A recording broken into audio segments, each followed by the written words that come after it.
تم یہاں کیا کر رہے ہو ظہیر؟ اماں جان کی آواز پہ بھی اس کے وجود میں کوئی ارتعاش پیدا نہیں ہوا تھا۔ وہ یوں ہی ریلنگ پہ دونوں ہاتھ جمائے کھڑا رہا۔ رات کی تاریکی چاروں جانب پھیل رہی تھی، ماحول میں کھنکی تھی، مگر اسے تو یوں لگ رہا تھا جیسے اس کے چاروں جانب آگ کا الاؤ جل رہا ہو، جس کے بیچ میں کھڑا وہ سلگ رہا تھا۔ ظہیر، میں تم سے مخاطب ہوں۔ اماں جان کی آواز ایک دفعہ پھر اس کے عقب میں ابھری۔ اب کی بار اس نے کھڑے کھڑے رخ موڑ کر دیکھا۔ اس کی سیاہ آنکھوں میں اتنی تپش تھی کہ اماں جان نے بے ساختہ اپنی نگاہ چرائی۔ تو اور کہاں جاؤں اماں جان؟ کیوں کیا آپ نے میرے ساتھ یہ سب کچھ؟ یہ سراسر ظلم ہے۔ مجھے لگتا تھا میں مرد ہوں، 22 سال کا ایک میچور اور مضبوط مرد، جس کے ساتھ کوئی زور زبردستی نہیں کر سکتا، مگر آپ نے تو مجھے غلط ثابت کر دیا۔ اس کے لبوں پر ایک پھیکی مسکراہٹ آن ٹھہری۔ اماں جان نے سر جھٹکا۔ یہ سب باتیں کرنے کے لیے پوری زندگی پڑی ہے۔ اس وقت اپنے کمرے میں جاؤ، محمل تمہارا انتظار کر رہی ہے۔ رات کے 2 بج چکے ہیں۔ اس وقت تک دلہن ویسے ہی تھک جاتی ہے، اب اسے مزید انتظار مت کرواؤ۔ اماں جان کی آواز میں ہلکا سا تحکم ابھر آیا۔ ریلنگ پر جمے اس کے مضبوط ہاتھوں پر یکدم رگیں نمودار ہو گئی۔ اس نے شدت ضبط سے اپنے لب بھینچ لیے۔ میں کمرے میں نہیں جاؤں گا اماں۔ وہاں جو لڑکی دلہن بن کر بیٹھی ہے وہ کوئی اور نہیں بلکہ میری بھابھی ہے۔ وہ سر جھٹک کر بولا۔ اماں جان نے تیزی سے سر اٹھایا۔ بھابھی ہے نہیں، بھابھی تھی۔ انہوں نے ظہیر کی بات کاٹ ڈالی۔ تمہارا اور اس کا رشتہ ختم ہوئے 4 مہینے گزر چکے ہیں، اور آج جو نیا رشتہ بنا ہے اسے نبھانا اب تمہاری ذمہ داری ہے۔ میں نہیں چاہتی کہ رشتہ داروں کے منہ کھلے اور کوئی بات بنے۔ گھر مہمانوں سے بھرا ہے، اسی لیے اب یہاں چھت پر کھڑے مت رہو، میرے ساتھ آؤ۔ انہوں نے آگے بڑھ کر اس کا بازو تھام لیا۔ ظہیر نے شاکی نگاہوں سے ان کو دیکھا۔ مرد تھا، رو نہیں سکتا تھا، ورنہ سچویشن ایسی تھی کہ اس کا دل چاہتا تھا سب کچھ چھوڑ چھاڑ کر کہیں دور بھاگ جائے۔ اسے اپنے آپ سے شرم آ رہی تھی۔ کچھ دیر پہلے نکاح نامے پر دستخط کرتے ہوئے اس کے ہاتھ زور سے کانپے تھے، لیکن آس پاس کھڑے افراد کے دباؤ نے اسے اتنا مجبور کر دیا تھا کہ نہ چاہتے ہوئے بھی اس نے اس لڑکی کو اپنی بیوی کے طور پر قبول کر لیا، جسے اس نے ہمیشہ احترام بھری نگاہ سے دیکھا تھا۔ سیاہ بالوں اور بڑی بڑی آنکھوں والی ایک خاموش سی صورت اس کے ذہن کے پردے پر لہرائی تو اس نے بے بسی سے اپنا سر جھٹکا تھا۔ میں خود چلا جاؤں گا، مجھے کسی کٹ پتلی کی طرح ٹریٹ کرنا بند کر دیں۔ ایک جھٹکے سے اپنا بازو اماں جان کے ہاتھ کی گرفت سے چھڑاتے وہ لمبے لمبے قدم اٹھاتا وہاں سے چلا گیا تھا۔ اماں جان نے ایک گہری سانس لی۔ وقت کے ساتھ خود ہی ٹھیک ہو جائے گا۔ جب اتنی خوبصورت بیوی اور ساتھ میں کروڑوں کی جائیداد ملی ہے تو اعتراض کس بات کا؟ وہ اپنی چادر درست کرتے نیچے چلی آئی۔ وہ اپنے کمرے کے دروازے پر کھڑا تھا، دروازے کے لاک پر ہاتھ رکھے۔ وہ کسی گہری سوچ میں گم تھا، جیسے کسی دوراہے پر کھڑا ہو۔ اندر جاؤں یا نہیں؟ اماں جان کو اندازہ تھا وہ اس وقت اپنے آپ سے جنگ لڑ رہا ہے۔ ان کی آنکھ سے ایک آنسو ٹپک کر ان کے دوپٹے میں جذب ہو گیا۔ تم کیوں چلے گئے معیز؟ تمہارے جانے سے سب کچھ خراب ہو گیا ہے، لیکن اب سب کچھ ٹھیک ہو جائے گا۔ یہ فیصلہ بالکل درست ہے۔ بیٹے کی یاد ایک سسک بن کر ان کے دل میں اٹھی، مگر انہوں نے سر جھٹک کر اپنے کمرے کی سمت قدم بڑھا دیے۔ دروازے پر کھڑے ظہیر نے اپنے لب بھینچے۔ آخر میں کیوں اتنا گھبرا رہا ہوں؟ شرمندہ مجھے نہیں بلکہ اسے ہونا چاہیے۔ اسے میں کیا سمجھتا تھا اور یہ کیا نکلی؟ 4 دن بھی خود کو سنبھال نہیں سکی۔ اتنی ضرورت تھی ایک مرد کی۔ اس لڑکی کو ایک نفرت بھری لہر اس کے وجود میں جاگی تھی۔ ایک جھٹکے سے دروازہ کھول کر وہ اندر داخل ہوا۔ ایک پل کے لیے تو وہ ٹھٹک کر رک گیا تھا۔ اسے اندازہ نہیں تھا کہ کمرے میں سہاگ رات کے تمام لوازمات موجود ہوں گے۔ نیا فرنیچر، انتہائی خوبصورتی سے سجائی گئی سیج، سرخ پھولوں کی مسحور کن خوشبو پورے کمرے میں پھیلی ہوئی تھی، اور اس بیچ میں وہ بھی موجود تھی، سفید رنگ کی بے داغ بیڈ شیٹ پر اپنا سرخ لہنگا پھیلائے۔ وہ بیڈ کے وسط میں بیٹھی تھی، یقیناً میرا انتظار کر رہی ہوگی، سج سنور کر کسی دلہن کی طرح، جیسے پہلی بار کسی کی بیوی بنی ہو۔ اشتعال کی ایک تیز لہر اس کے وجود میں جاگی۔ اس کا جی چاہا ہر چیز تہس نہس کرتے۔ اس کے اندر جوار بھاٹے اٹھ رہے تھے اور اس کی ساری سوچوں سے بے نیاز آہٹ پر وہ اپنے آپ میں سمٹ گئی تھی۔ گھونگھٹ کی اوٹ میں چھپے چہرے پر کیا تاثرات تھے، ظہیر دیکھ نہیں پایا۔ یقیناً فتح مندانہ انداز میں مسکرا رہی ہوگی۔ جی چاہتا ہے یہ نقاب اس کے چہرے سے نوچ پھینکوں جو اس نے زمانے بھر کے سامنے اوڑھ رکھا ہے، ایک معصوم با کردار لڑکی کا نقاب۔ اپنے اندر کی جنگ سے گھبرا کر وہ 2 قدم چلتا بیڈ کے نزدیک آیا تھا۔ آہٹ پر اس نے اپنے پاؤں سمیٹ کر تھوڑا اور پیچھے کیے۔ کمال ہے، کافی پریکٹس ہو گئی ہے نا آپ کو یوں سہاگ رات پر گھونگھٹ نکال کر بیٹھنے کی۔ بلکہ آپ نہیں، تم، آپ کہلائے جانے کے لائق نہیں ہو۔ جو عزت تمہیں میں دیتا تھا، مجھے افسوس ہے کہ تم اس عزت، اس احترام کی رتی برابر بھی لائق نہیں نکلی۔ اس کی تلخ آواز کمرے میں گونجی تھی۔ گھونگھٹ کی اوٹ میں اس کا سر ہلکا سا نیچے جھک گیا۔ شرم آ رہی ہے اپنے آپ سے؟ نہیں، تم جیسی لڑکیوں کو کیسی شرم؟ دیکھو تو ذرا، کس طرح سرخ جوڑا پہن کر سارے ہتھ کنڈوں سے لیس ہو کر میری سیج سجائے بیٹھی ہو کہ میں کمرے میں داخل ہوں گا، تمہارا گھونگھٹ اٹھاؤں گا، تمہاری تعریف کروں گا اور پھر ہم میاں اور بیوی کے رشتے میں بن جائیں گے۔ گھن نہیں آتی تمہیں اپنے آپ سے؟ بھول گئی ہو تم کہ تم میری بھابھی تھی، میرے بھائی کی بیوی، اور اب تم اس طرح میرے بستر پر بیٹھی ہو جیسے تمہیں کچھ یاد ہی نہیں۔ وہ یکدم ہی سلگ اٹھا تھا۔ برداشت کی ساری حدیں ختم ہو گئی۔ گزرے دن اس کی آنکھوں کے سامنے گھوم رہے تھے جب وہ اس کے بھائی کے ساتھ ہوتی تھی اس کی محبوب بیوی کے روپ میں۔ بولتی کیوں نہیں؟ کیا زبان پر تالا لگ گیا ہے؟ اتنا بڑا کھیل کھیلنے کے بعد اب یوں خاموش بیٹھی ہو جیسے تم نے کچھ کیا ہی نہیں، حالانکہ ہمارے اس شرمناک رشتے کی ذمہ دار تم ہو۔ میرا جی چاہتا ہے میں تمہاری جان لے لوں۔ وہ یکدم آگے بڑھا تھا۔ کھینچ کر اس کے سر پہ اڑا ہوا گھونگھٹ اٹھا کر اس نے زمین پر پٹخ دیا۔ وہ اسے دھکے مار کر کمرے سے نکالنا چاہتا تھا، مگر اس کے چہرے پر نگاہ پڑتے ہی وہ ساکت رہ گیا۔ ایسا نہیں تھا کہ اس نے محمل کو دلہن کے روپ میں پہلی دفعہ دیکھا تھا۔ وہ پہلے بھی اس گھر میں آئی تھی، سرخ عروسی جوڑے میں، لیکن تب وہ اس کے بھائی کے ہمراہ تھی۔ آج وہ دوسری مرتبہ دلہن بنی تھی۔ ظہیر کو یوں لگا جیسے اس کا حسن پہلے سے بھی کئی گنا زیادہ بڑھ گیا ہو۔ بڑی بڑی سی آنکھوں پر گھنی پلکوں کی چادر تنی تھی۔ سرخ لبوں کو کچلتے وہ انہیں مزید سرخ کر رہی تھی۔ اٹھی ہوئی ستواں ناک میں خوبصورت نتھ اس کے دلہن کے سراپے کو مکمل کر رہی تھی۔ ماتھے کے درمیان میں لگا گیا ننھا سا ٹیکا جس کا ایک سبز موتی ہلکے سے لرز رہا تھا۔ دوپٹہ کھینچنے سے اس کے سر میں لگی پینیں اتر گئیں، بال بکھر کر شانوں پر پھیل گئے۔ شاید اسے تکلیف بھی ہوئی تھی، اس کی آنکھوں کے گوشے نم پڑ گئے تھے۔ بس ایک چیز کی کمی تھی، اس کے چہرے پر دلہنوں والی کوئی مسکراہٹ نہیں تھی، نہ ہی کوئی شرماہٹ، بس ایک ویرانی تھی۔ لرزتی پلکیں اٹھا کر اس نے ظہیر کو دیکھا جو کسی سحر زدہ انسان کی طرح اسے دیکھ رہا تھا۔ محمل نے بے ساختہ نگاہ چرائی۔ مجھے تکلیف ہو رہی ہے، پلیز چھوڑیں، وہ بھیگی آواز میں بولی۔ ظہیر جیسے ہوش کی دنیا میں واپس پلٹا۔ ایک نگاہ اس نے سامنے بیٹھی محمل پر ڈالی جس کا بازو اس کی گرفت میں تھا۔ آہستگی سے اس کا بازو چھوڑتے وہ چند قدم پیچھے ہٹا۔ او میرے خدا، یہ سب کچھ کیوں کیا تم نے؟ محمل، میں اپنے آپ سے نظریں نہیں ملا پا رہا۔ پتہ نہیں تم نے کیا سوچا، مگر میں اس رشتے کو نہیں نبھا سکتا۔ میں نہیں جانتا تم نے کیا سوچ کر اماں جان اور بابا جان پر دباؤ ڈالا اس شادی کے لیے، مگر میں اس نکاح میں دل سے شامل نہیں تھا۔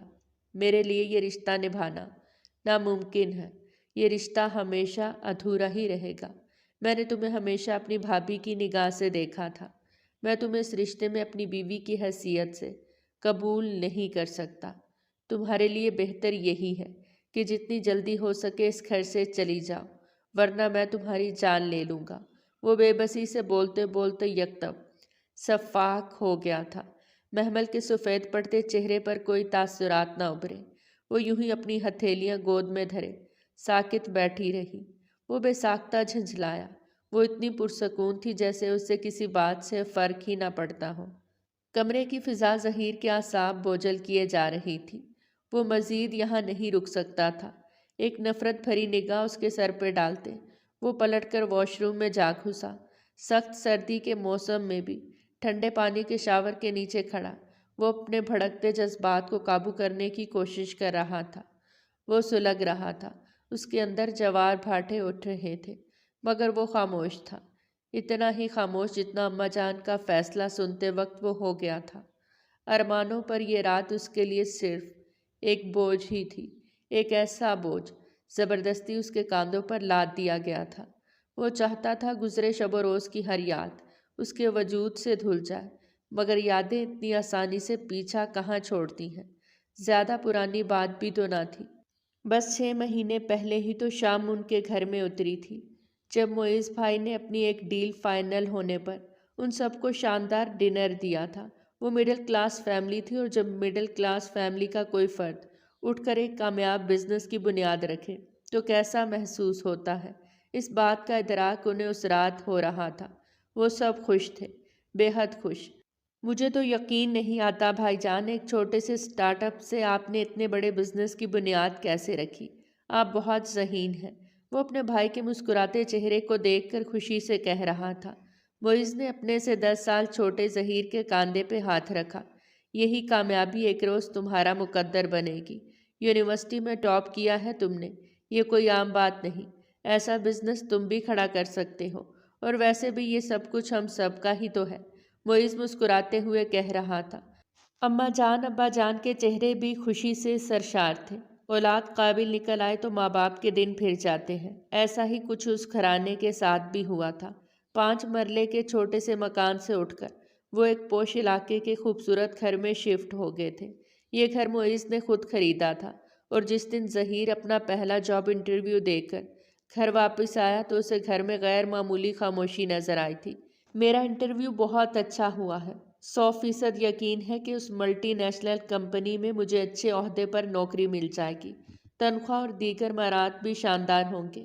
وہ بالوں میں ہاتھ پھیرتا اطمینان سے کہہ رہا تھا۔ سامنے بیٹھی اماں جان نے سر اٹھا کر اپنے خوبرو بیٹے کو دیکھا، جو وجاہت میں معیز کو بھی مات دیتا تھا۔ معیز کسی لڑکی کو پسند کرتا ہے، اور وہ چاہتا ہے کہ ہم لوگ اس کے گھر رشتہ لے کر جائیں۔ اماں جان کی بات پر وہ چونکا تھا۔ یہ تو بہت خوشی کی بات ہے۔ بھائی جان اپنا کاروبار سیٹ کر چکے ہیں، اب انہیں شادی کر لینی چاہیے۔ کب جانا ہے لڑکی کے گھر؟ اس کی بات پہ اماں جان نے شاکی نگاہوں سے اسے دیکھا۔ وہ بھی بھائی کا حمایتی تھا۔ پسند کی شادی کرنے کی کیا ضرورت تھی؟ پتہ نہیں کیسے لوگ ہوں گے، کیسی لڑکی ہو۔ انہیں 100 خدشات تھے، مگر ان کے کسی خدشے کو کسی نے نہیں سنا تھا۔ شام کے وقت وہ سب لوگ ہی اس چھوٹے سے گھر میں موجود تھے جہاں معیز انہیں لے کر آیا تھا۔ لڑکی کے والدین شریف النفس قسم کے لوگ تھے۔ ایک چھوٹا بھائی تھا جو کالج میں پڑھ رہا تھا، لڑکی وہ اس کی کمپنی میں ہی نوکری کرتی تھی۔ برتنوں کی کھنکھناہٹ پر اس نے سر اٹھا کے دیکھا۔ وہ ٹرے ہاتھ میں لیے دروازے سے اندر داخل ہو رہی تھی۔ اسے دیکھتے ہی پہلی نظر میں ہی ظہیر کے دل نے پسندیدگی کی سند دے دی تھی۔ سیاہ بڑی بڑی آنکھوں والی وہ لڑکی انتہائی خوبصورت تھی۔ اس کے بال لمبے تھے جسے اس وقت اس نے کھلا چھوڑ رکھا تھا، سر پر سلیقے سے اوڑھا گیا دوپٹہ اور گلابی رنگ کا خوبصورت لباس پہنے وہ حسن کا پیکر لگ رہی تھی۔ اماں جان کو جو خدشات تھے وہ محمل کو دیکھتے ہی سارے ختم ہو گئے۔ وہ تھی ہی اتنی خوبصورت اور نفیس کہ اماں جان نے اٹھنے سے پہلے ہی شادی کی تاریخ تک فائنل کر دی، اور صرف 1 مہینے بعد ہی رنگ اور خوشیوں سے بھری وہ شام ان کے آنگن میں اتر آئی جب معیز اپنے ساتھ محمل کو بیاہ کر گھر لے آیا تھا۔ ہال سے واپسی پر سجی سجائی گاڑی گھر کے سامنے رکی تو ظہیر نے آگے بڑھ کر جلدی سے دروازہ کھولا۔ معیز محمل کا ہاتھ تھام کر گاڑی سے نیچے اتر آیا۔ جس نے بھی محمل کو دیکھا وہ دنگ ہی رہ گیا۔ چن کر بہو لائی ہیں آپ تو، اتنی حسین لڑکی کہاں سے مل گئی آپ کو؟ رشتہ داروں کی باتیں سن کر اماں جان فخر سے پھولے نہیں سما پا رہی تھیں، اور جب ہی ظہیر چونکا، معیز کی جیب میں رکھا ہوا فون مسلسل بج رہا تھا۔ وہ دونوں ابھی گھر میں داخل نہیں ہوئے تھے۔ ظہیر نے معیز کے چہرے پر پریشانی پھیلتے دیکھی۔ کیا بات ہے بھائی جان؟ بھابھی کو لے کر اندر جائیے نا۔ وہ معیز کے قریب تھا۔ ظہیر، مجھے یہ فون اٹینڈ کرنا ہے۔ یہ کال میرے لیے بہت ضروری ہے۔ یہ ایک انٹرنیشنل کلائنٹ ہے اور میں اسے مس نہیں کرنا چاہتا۔ تم اپنی بھابھی کو اندر لے جاؤ، میں بس 5 منٹ میں اندر آتا ہوں، عجلت بھرے انداز میں کہتا وہ محمل کا ہاتھ چھوڑ کر تیزی سے ایک طرف کو نکل گیا۔ بھائی کو ایک ضروری کال کرنی ہے، بھابھی کو یہاں نہیں کھڑا رکھ سکتے، چلیں جلدی سے اندر چلتے ہیں۔ اس نے جلدی سے بات سنبھالنے کی کوشش کی تھی۔ محمل کے برابر آ کر کھڑا ہوتے وہ تھوڑا سا جھجکا۔ اس کی خوشبو مسحور کن تھی۔ دونوں ہاتھوں سے لہنگا اٹھائے وہ باریک ہیل پر بڑی مشکل سے چل رہی تھی۔ ظہیر کو اس کی مشکل کا اندازہ ہوا۔ رشتہ دار پھولوں کی پتیاں گھر کے اندر داخل ہوتی محمل پر پھینک رہے تھے اور اس کے ساتھ ساتھ چلتے ظہیر پہ بھی پتیاں آ کر گر رہی تھیں۔ اسے عجیب لگ رہا تھا، مگر وہ معیز کا کہا نہیں ٹال سکتا تھا اور اس بات سے انجان تھا کہ یہ منظر قسمت نے اپنی کتاب میں محفوظ کر لیا تھا۔ دلہن بنی محمل معیز کے نکاح میں آئی تھی، لیکن اسے زندگی کسی اور کے ساتھ گزارنی تھی۔ اگر اس بات سے واقف ہوتا تو شاید اسی لمحے وہ گھر چھوڑ کر نہ جانے کہاں چلا جاتا، مگر انجان تھا، سو مسکراتے ہوئے محمل کا ہاتھ تھامے گھر کے اندر لے آیا تھا۔ معیز بھی کال ختم کر کے اندر آ گیا تھا اور اب رسمیں چل رہی تھی۔ فوٹوگرافر کو مختلف قسم کی تصویروں کی ہدایات دیتے وہ خوش تھا، اپنے بھائی کے لیے بے حد خوش۔ محمل اسے پہلی نظر میں ہی اچھی لگی تھی، بھابھی کے روپ میں، ایک دوست جیسی، اور محمل نے ثابت کیا کہ وہ اس گھر کے لیے بہترین ثابت ہوئی تھی۔ معیز کی ڈیل فائنل ہو گئی تھی، اسے کاروبار میں کئی گنا زیادہ منافع ہوا تھا۔ شادی کے چند روز بعد ہی وہ دونوں ناردرن ایریاز کے لیے نکل گئے تھے۔ ان کے ٹکٹس ظہیر نے بک کروائی تھی۔ خوشیوں بھرے انداز میں گزرتے جا رہے تھے۔ ظہیر کی جاب لگ گئی تھی اور وہ اپنی زندگی سے بے حد خوش تھا۔ آتے جاتے محمل سے اس کی ملاقات ہو جاتی۔ کبھی وہ اور معیز لان میں بیٹھے چائے پی رہے ہوتے اور کبھی وہ کچن میں ان سب کے پسند کے کھانے بنا رہی ہوتی۔ اسے اپنے گھر میں یہ اضافہ اچھا لگتا تھا۔ زیادہ بات چیت تو نہیں ہوتی تھی، مگر محمل کے لیے اس کے دل میں انتہائی عزت اور احترام تھا۔ وہ تھی بھی احترام کے لائق، جس طرح اس نے پورے گھر والوں کے دل جیتے تھے۔ ظہیر کی نظر میں وہ ایک آئیڈیل بھابھی بن گئی، مگر وقت کو تو کچھ اور ہی منظور تھا۔ امی، میں اپنے بزنس کی ایک نئی برانچ کھولنے لگا ہوں، مصروفیات ذرا بڑھ جائیں گی، اسی لیے آفس کے نزدیک یہ گھر لینے لگا ہوں۔ میں اور محمل وہاں شفٹ ہو جائیں گے۔ آپ میں سے کسی کو کوئی اعتراض تو نہیں؟ معیز نے رات کے کھانے کے دوران کہا تھا۔ اماں جان کو شوق تو لگا، مگر بیٹے کے بڑھتے کاروبار اور گھر میں ہوتی روپے کی ریل پہ انہیں خاموش رہنے پر مجبور کر دیا تھا۔ ابا جان نے وہ اس کے ہاں میں ہاں ملائی تھی۔ اعتراض کس بات کا بھائی؟ تمہاری زندگی ہے، جیسے گزارنا چاہو۔